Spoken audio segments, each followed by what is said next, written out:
Hello friends, তোমরা সবাই কেমন আছো? আশা করি অনেক ভালো আছো। তো আমিও অনেক ভালো আছি। তো পূজা রান্নাঘরের লাইফস্টাইলে সবাইকে আবার একবার স্বাগতম। তো আজকে আমি বোয়াল মাছ সিম্পলভাবে রেসিপি করে দেখাবো। খুব সুন্দর, মশলা বাটাবাটির কোনো ঝামেলা থাকবে না। তো চলো দেখাই। এই হচ্ছে আমার সেই বোয়াল মাছ। এই যে বোয়াল মাছগুলো আমি আগের থেকেই ভেজে রেখেছি। তো ভাজাটা আমি আর দেখাইনি, মাছ ভাজা আর কি দেখাবো, সেই জন্য আমি আগের দিয়ে ভেজে নিয়েছি। আর বোয়াল মাছ ভাজতে গেলে একটু তেল ছেটে, তো সেই জন্য আমি ভেজে একবারে দেখালাম। আর মাছটা ভাজতে গেলে একটু তেল আর লবণ হলুদ মাখিয়ে একটু ভাজলে একটু তেলটা কম ছিটবে, তো সেই জন্য আমি আগেই ভেজে নিয়েছি। আর এখানে মশলা আমি এগুলো না ঘষে দেবো, ঘষুনি দিয়ে, এগুলো বাটবো না, মিক্সচারে বাটবো না।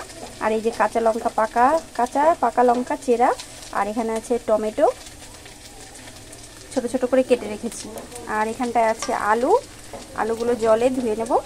আর এখানে আছে বেগুন, আর এখানটায় আছে পেঁয়াজ কুচি।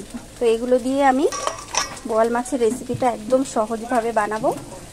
তো এই ঘষুনি দিয়ে আমি এই রসুনটা আর আদাটা এগুলো একটু এইভাবে ঘষে নেব। আর জিরের গুঁড়ো দেবো, ধনে জিরের গুঁড়ো, সেগুলো দিয়ে রান্না করব একদম সহজভাবে। তো চলো দেখাই।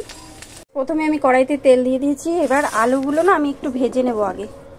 এই আলুগুলো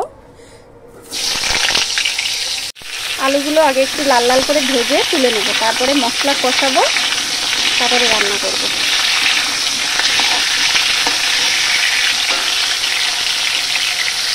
তো আলুটা আমি একটু ভালো করে ভেজেই নিলাম, আর একটু সামান্য লবণ দিয়ে দিলাম আলুর মধ্যে, যাতে ভাজার মধ্যে ভালোভাবে নুন হলুদটা ঢোকে, তাহলে টেস্টটা অনেক বেশি হবে। আলুটা সামান্য পরিমাণে একটু দিয়ে ভেজে নিচ্ছি। আর একটু আলু কিন্তু আমার ভাজা হয়ে গেছে প্রায়, এবার নামিয়ে নেব।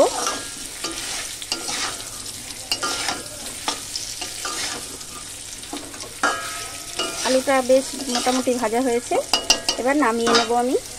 তো আলুটা ভেজে আমি নামিয়ে নিয়েছি। এবার আমি কড়াইতে যে তেল আছে ওই তেলেই আমি একটু বেগুনগুলো ভেজে নেব, যাতে কাঁচা গন্ধটা না থাকে। একটু হালকা করে ভেজে নেব।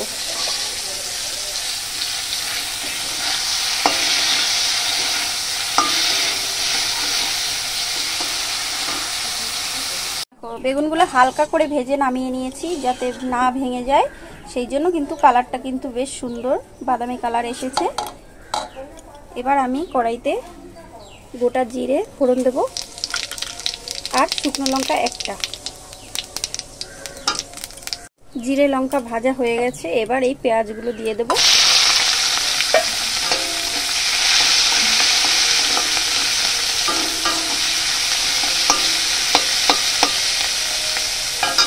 পেঁয়াজের সঙ্গে টমেটো কুচি আর কাঁচা লঙ্কা চেরা এগুলো দিয়ে দেবো।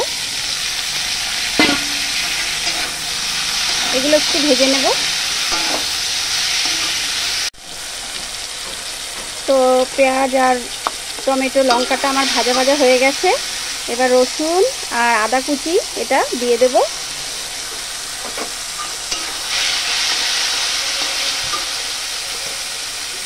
এবার লবণ দেব পরিমাণ মতো,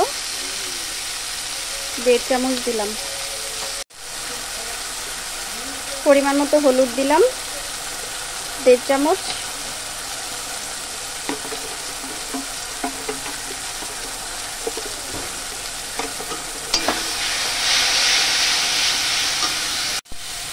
এবার ধনে জিরের গুঁড়ো সেটা দিয়ে দিলাম 1 চামচ। ভালোভাবে একটু কষিয়ে নেব।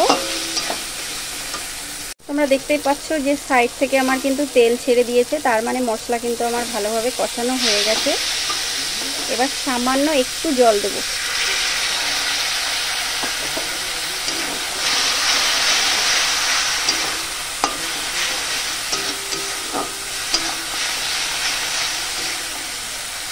মশলা কিন্তু আমার ভালোভাবে কষানো হয়ে গেছে, জল দিয়েছিলাম, এবার তেল ছেড়ে দিয়েছে, ভাজা করে নিয়েছি।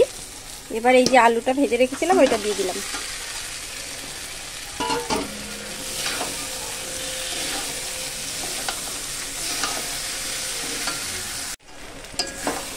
ভালোভাবে কষানো কিন্তু আমার হয়ে গেছে। এবার পরিমাণ মতো জল দিয়ে দিই।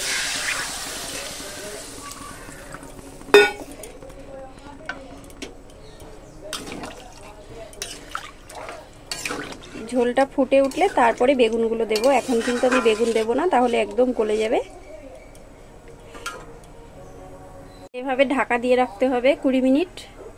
ফ্রেন্ডস, ঝোলটা কিন্তু আমার ফুটে উঠেছে কত সুন্দর, আর আলুগুলো মোটামুটি সিদ্ধ হয়ে গেছে। এবার আমি মাছগুলো দিয়ে দেব। প্রথমে এই ভাজা বেগুনগুলো দিয়ে দিচ্ছি। বেগুনগুলো দিয়ে দিয়েছি, এবার মাছগুলো দিয়ে দেবো একে একে।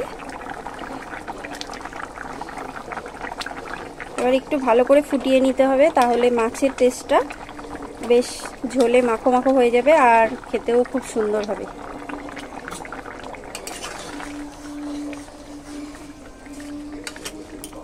তো ফ্রেন্ডস, আমার কিন্তু রেসিপি পুরো রেডি। এবার একটু সানরাইসের শাহি গরম মশলা একটু দিয়ে দিই। মাছের যেহেতু মাছ তো, আর বোয়াল মাছ একটু কাঁচা কাঁচা গন্ধ থাকতে পারে। আমি যেহেতু ভালো করে ভেজেছি, তবুও তোমরা যদি গরম মশলা না খাও তাহলে না দিলেও হবে, কিন্তু আমি একটু দিয়েছি। টেস্টটা অনেক বেশি হবে, একটু সেন্টটা ভালো হবে। রেসিপি কিন্তু আমার পুরো রেডি, দেখো। এবার আমি নামিয়ে নেব। একদম সহজভাবেই কিন্তু বানিয়েছি আমি। এভাবে তোমরা বাড়িতে ট্রাই করতে পারো। এবার আমি নামিয়ে নিই। তো ফ্রেন্ডস, রেসিপি কিন্তু আমি নামিয়ে নিয়েছি। দেখো কত সুন্দর হয়েছে। এটা কিন্তু খেতে হেভি টেস্টি। আর বোয়াল মাছ এভাবে যদি তোমরা রান্না করো তাহলে বেশি কিছু মশলা কিন্তু লাগে না। আমি তো করে দেখালাম যে কিভাবে করতে হয়। রেসিপিটা যদি ভালো লাগে লাইক সাবস্ক্রাইব করো, শেয়ার করো। দেখো,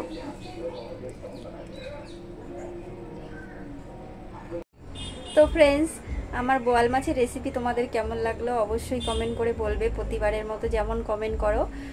সবাইকে আমার অসংখ্য অসংখ্য ধন্যবাদ যারা আমাকে লাইক সাবস্ক্রাইব করো। তো পরে আবার নতুন কিছু নিয়ে আমি আসবো। টাটা।